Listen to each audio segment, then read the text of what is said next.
Magandang araw po mga coin hunters. Patuloy pa rin po tayong bumibili ng mga uncirculated at saka mga super fine condition po. Kahit good condition, pasok po yan. Basta magandang quality pa rin po yung mga lumang barya natin. Kahit anong klaseng barya po na Philippine coin, saka mga Philippine banknotes, yung lumang pera po natin.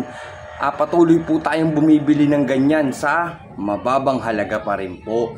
Sabi ko nga po sa inyo, bumibili po ako na legit pero sa mababang halaga. Hindi po kasing tulad ng presyo na nasa Facebook, yung mga nasa TikTok.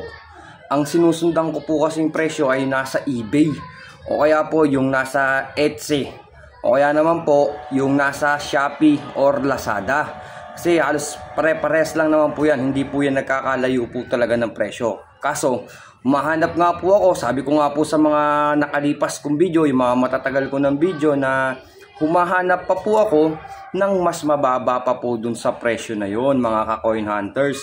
Nagpapasalamat nga po pala ako sa mga nakakausap ko. Shout out po sa inyong lahat dyan, mga ka-coin hunters. Salamat po sa pagsuporta nyo sa akin.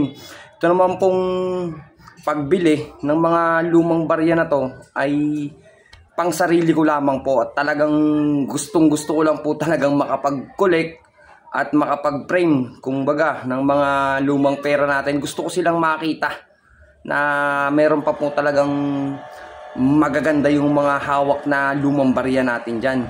At saka marami pa po talagang merong mga magagandang klase ng barya. Akala mo bago, akala mo kagagawa lang kahapon. Parang ganun po ang mga dating ng mga barya po nila na isinesend sa akin.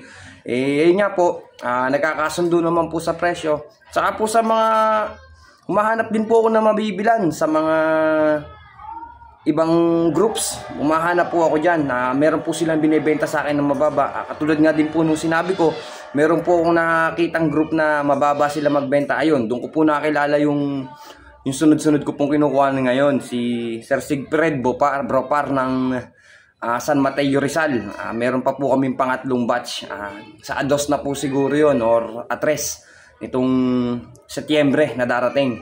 At yun nga po, kasi medyo medyo busy nga po tayo sa trabaho, at saka marami po tayong ibang bagay na inaasikaso. Sabi ko nga din po sa mga ibang videos ko, kaya hindi po ako nakakapag-upload kaagad-agad ng mga dumadating sa akin na barya, tsaka ng mga lumang pera.